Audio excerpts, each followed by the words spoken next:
آج انشاءاللہ تعالی ہم سورۃ النساء کی آیت نمبر 11 پڑھتے ہیں اور اس آیت کو سمجھنے کی کوشش کرتے ہیں۔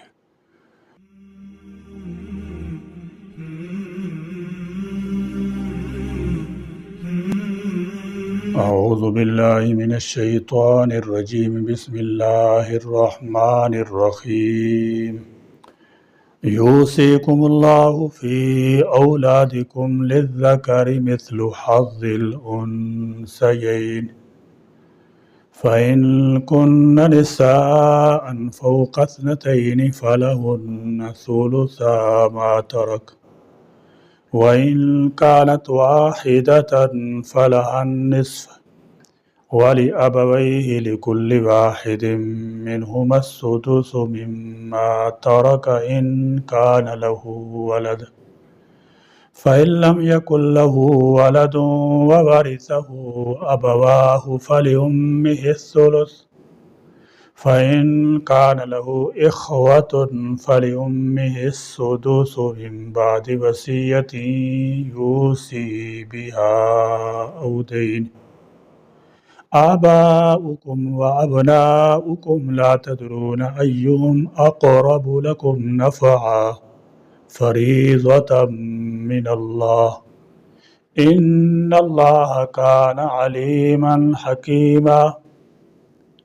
یوصیکم اللہ، تمہیں وصیت کرتا ہے اللہ، فی اولادکم، تمہاری اولاد کی بابت، للذکر، مرد کے لیے ہے، مثل حظ الانثیین، دو عورتوں کے حصے کی، فَإِن، پھر اگر کون ہوں، نساء، صرف عورتیں ہی دو، یا فوق، زیادہ، اثنتین، دو سے، فَلَهُنَّ، تو ان کے لیے ثلثا، دو تہائی، ما، اس میں سے جو تارکا، وہ چھوڑ گیا، وَإِن، اور اگر کانت ہو، واحدتاً، ایک ہی لڑکی، فَلَہا، تو اس کے لیے النصف، آدھا۔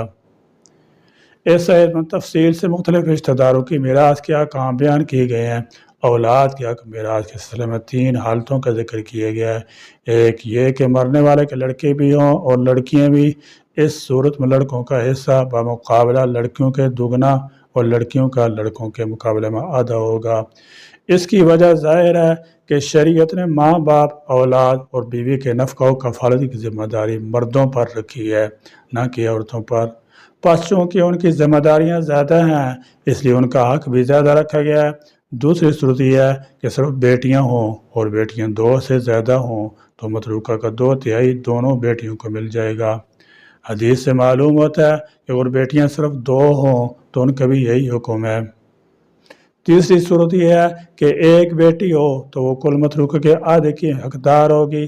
چوتھی صورت یہ ہو سکتی ہے کہ صرف لڑکے ہوں، ایک یا ایک سے زیادہ، ایسی صورت میں دوسرے حصہ داروں کا حق دینے کے بعد کل متروکہ کے حقدار ہوں گے۔ والی آباویہ، اور اس کے ماں باپ کے لیے، لکل واحد، ہر ایک کے لیے، منہما، ان دونوں میں سے، السدس، چھٹا حصہ ہے، مما، اس میں سے جو تارکا، وہ چھوڑ گیا، ان کان، اگر ہے، لہو، اس کی، والد، اولاد، فإن، پھر اگر، لم یکن، نہ ہو، لہو، اس کی، والد، اولاد، وورثہ، اور اس کے وارث ہوں، ابواہ، اس کے ماں باپ ہی، فلأمہ، تو اس کے ماں کے لیے، الثلث، تیسرا حصہ، فإن کان، پھر اگر ہوں، لہو، اس کے، اخوۃ، ایک سے زیادہ بھائی بہن، فلأمہ، تو اس کی ماں کا، السدس، چھٹا حصہ۔ یہاں والدین کے حصوں کا ذکر ہے۔ اس میں 3 صورتیں بیان کی گئی ہیں۔ پہلی صورت یہ ہے کہ مرنے والا صاحب اولاد ہو، ایسی صورت میں ماں باپ میں سے ہر ایک کو اس کے متروکہ کا چھٹا حصہ ملے گا، یعنی متروکہ کا 1 تہائی ماں باپ دونوں میں مساوی تقسیم ہوگا۔ دوسری صورت یہ ہے کہ مرنے والے کی اولاد نہ ہو اور کوئی بھائی بھی نہ ہو یا صرف ایک بھائی ہو تو متروکہ کا 1 تہائی حصہ ماں کو ملے گا، اور ورثہ میں تقسیم کے بعد جو کچھ بچ رہے گا وہ باپ کو۔ تیسری صورت یہ ہے کہ مرنے والے کو اولاد تو نہ ہو لیکن ایک سے زیادہ بھائی ہوں، اس صورت ماں کو چھٹا حصہ ملے گا اور تقسیم کے بعد جو کچھ بچ رہے گا وہ باپ کو۔ واضح ہو کہ اگر مرنے والے نے ماں باپ کو بھی چھوڑا ہو، بیوی کو بھی چھوڑا ہو، تو بیوی کا حصہ نکالنے کے بعد بقیہ کا 1/3 ماں کو، باقی حصہ باپ کو ملے گا۔ مزید تفصیلات کتب فقہ میں دیکھی جا سکتی ہیں۔ من بعد وصیت، وصیت کے بعد، یوسی کہ وہ وصیت کر جائے، بہا اس کی، او دین یا قرض کے بعد، آباؤکم تمہارے باپ، وابناؤکم تمہارے بیٹے، لا تدرون نہیں تم جانتے، ایہم ان میں سے کون، اقرب زیادہ قریب ہے، لکم تمہارے لیے، نفعاً با اعتبار نفع کے، فریضتاً یہ سے مقرر ہیں، من اللہ اللہ کی طرف سے، ان اللہ کانا بلا شبہ اللہ ہے، علیماً خوب جاننے والا، حکیماً بڑا حکمت والا۔ یعنی حصہ میراث کی تقسیم، دین یعنی قرض یا ادھار جو کسی چیز کے بدلے میں کسی پر واجب ہو کی ادائیگی وصیت کی تکمیل کے بعد ہے۔ قرض کی ادائیگی وصیت پر بھی مقدم ہے، چونکہ دین کے تقاضا کرنے والے خود موجود ہوتے ہیں، ورثہ کے لیے اس میں کوتاہی برتنا دشوار ہوتا ہے۔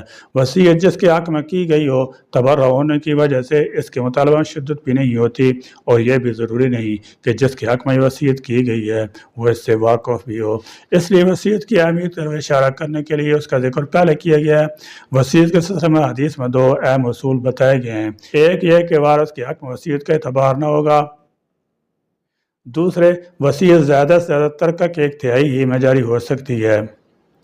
میت اگر اس سے زیادہ کی وصیت کر جائے تو 1/3 مال ہی میں وصیت جاری ہوگی، اس سے زیادہ میں جاری نہیں ہوگی، سوائے اس کے کہ تمام ورثہ اس کے جاری کیے جانے پر رضامند ہو۔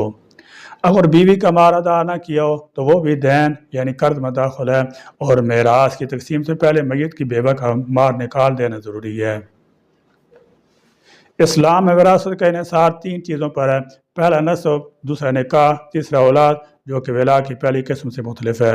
نسب کا قانون یہ ہے کہ جو رشتہ دار میت کے زیادہ قریب ہوگا وراثت پر اس کا حق فائق ہوگا، قریبی عزیز کی موجودگی میں دور کے رشتہ دار کو حصہ نہیں ملتا۔ وراثت کا دوسرا سبب نکاح ہے، جب ایک مرد اور ایک عورت رشتہ ازدواج منسلک ہو جاتے ہیں تو ایک دوسرے کی وراثت کے حقدار بن جاتے ہیں، تا وقت کہ طلاق کے ذریعے علیحدگی اختیار نہ کر لیں۔ اگر خامد فوت ہو جائے تو بیوی کو حصہ ملتا ہے، اور اگر بیوی فوت ہو جائے تو خامد وراثت میں حق رکھتا ہے، گویا وراثت کا مدار نکاح پر بھی ہے۔ وراثت کا تیسرا سبب ولا ہے، اور ولا ایسی قرابت کہتے ہیں جس کی وجہ سے آزادی کا وہ پروانہ ہے جو غلام کو دیا جاتا ہے، اور یہ 2 قسم سے ہے۔ پہلی ولا آباق ہے، اور کوئی شخص اپنے غلام کو آزاد کر دے اور غلام کی وفات کے وقت اس کا کوئی حقیقی رشتہ دار موجود نہ ہو تو غلام کی وراثت آزاد کرنے والے شخص کو پہنچتی ہے۔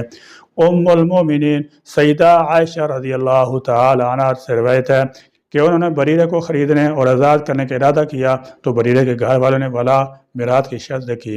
نبی کرم صلی اللہ تعالی وسلم نے فرمایا، ولا میراث کا اسی کو حاصل ہے جو قیمت ادا کرے یا آزاد کرنے کی نعمت کا مالک ہو۔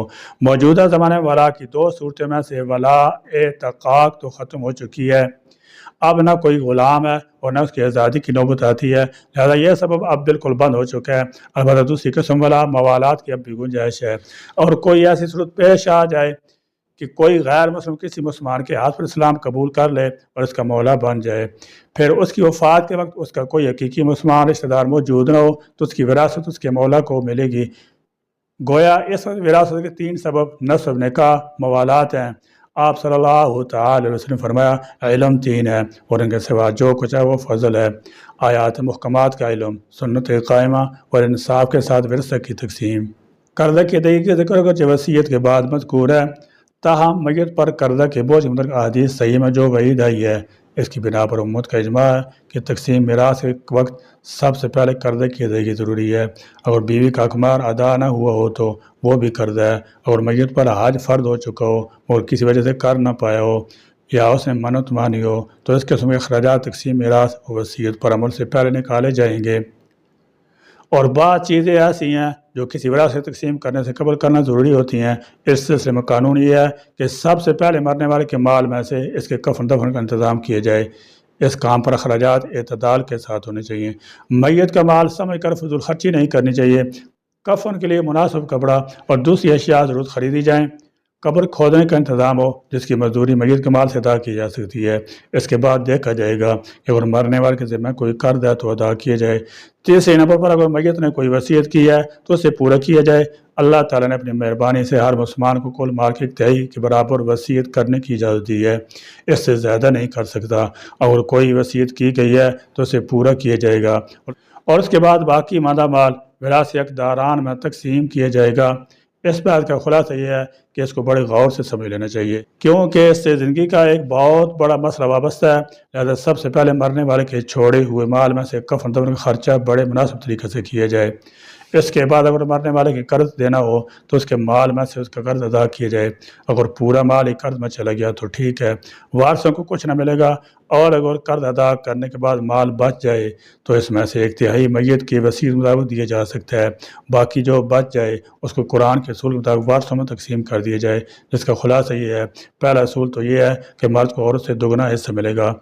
اگر صرف 2 لڑکیاں ہوں تو ان کا کل حصہ 2/3 ہوگا اور ہر ایک کو 1/3 حصہ ملے گا۔ پھر لڑکیاں 2 سے خواہ کتنی ہی زیادہ ہوں ان کا مجموعی حصہ ترکہ کا 2/3 ہی رہے گا، باقی 1/3 دوسرے ورثاء کو ملے گا۔ اور لڑکی ایک ہی ہو تو کل ترکے کا نصف حصہ ملے گا اور باقی آدھے میں دوسرے ورثاء ہوں گے۔ لیکن اگر کوئی عزیز نہ ہو تو پھر باقی آدھا بھی اسی کو ملے گا۔ اگر بیٹی کوئی نہ ہو، صرف بیٹا ہی ہو، خواہ ایک ہو یا زیادہ، تمام میراث انہیں ملے گی۔ والدین کے لیے 3 صورتیں ہیں۔ نمبر 1، اگر میت کی اولاد ہوں تو ماں باپ میں سے ہر ایک کو 1/6 حصہ ملے گا۔ نمبر 2، اگر میت کی اولاد نہ ہو تو صرف ماں باپ ہی وارث ہوں گے، تو ماں کو 1/3، باپ کو 2/3 حصہ ملے گا۔ نمبر 3، اگر میت کے 1 سے زیادہ بھائی بہن ہوں، خواہ وہ حقیقی ہوں یا صرف ماں یا صرف باپ کی طرف سے ہوں، اور اولاد نہ ہو تو اس صورت ماں کو 1/6 حصہ ملے گا اور باقی باپ کو ملے گا۔ بھائی بہن کو کچھ نہ ملے گا۔ اگر صرف 1 بھائی یا 1 بہن ہو تو ماں کو 1/3 ملے گا اور باپ کو 2/3 ملے گا۔ یہ صورت میں ہے کہ میت کی شادی نہیں ہوئی، ورنہ تقسیم کی دوسری صورت ہوگی۔ میت کے ترکے کی تقسیم سوسائٹی میں خوشحالی، اقتصادی استحکام اور معاشرتی انصاف کو فروغ دینے میں مثبت کردار ادا کرتی ہے۔ یہ وارثوں کو مالی تحفظ فراہم کرتی ہے، ان میں خوشحالی پھیلاتی ہے اور غربت افراد کم کرنے میں مدد کرتی ہے۔ اس کے علاوہ یہ خاندانی تعلقات مضبوط بناتی ہے اور معاشرے میں امن و امان قائم کرنے میں معاون ثابت ہوتی ہے۔ میت کے ترکہ کی تقسیم اور ٹھیک تقسیم اس سوسائٹی کی بہتری کے لیے فائدہ مند ہے، اس لیے اللہ کے بتائے ہوئے اصولوں کی سختی سے پابندی کرنی چاہیے۔ اللہ جل شانہ کی حکمت اور علم بے انتہا وسیع اور مکمل ہے، نہ کوئی انسان اس کی برابری کر سکتا ہے، نہ ہی اس کی حکمتوں کو جان سکتا ہے۔ اللہ رب العزت کا شکر ادا کرنا چاہیے کہ اس نے ہمیں بہترین زندگی گزارنے کے لیے بنے بنائے اصول قانون بیان کر دیے۔ اب یہ ہمارا فرض ہے کہ ہم سختی سے ان کی پابندی کریں اور دنیا آخرت میں بھلائیاں حاصل کریں۔ میراث سے متعلق دینی تعلیمات کو اجاگر کرنے کا یہی طریقہ ہے کہ ہر شخص اپنے آپ فوتگی کے موقع پر پوری پابندی اور احتیاط کے ساتھ ان احکام کو علماء کرام سے پوچھ کر زندہ کرتا رہے۔ اللہ تعالیٰ پوری امت مسلم کو اپنی دینی تعلیمات کی صحیح قدردانی کرتے رہنے کی توفیق سعید نصیب فرمائے۔ اللہ تعالیٰ میں قرآن کی روشنی میں اپنی زندگی کو سنوارنے، اس کی ہدایت پر عمل کرنے کی توفیق عطا فرمائے۔ آمین۔ وآخر دعوانا الحمدللہ رب العالمین۔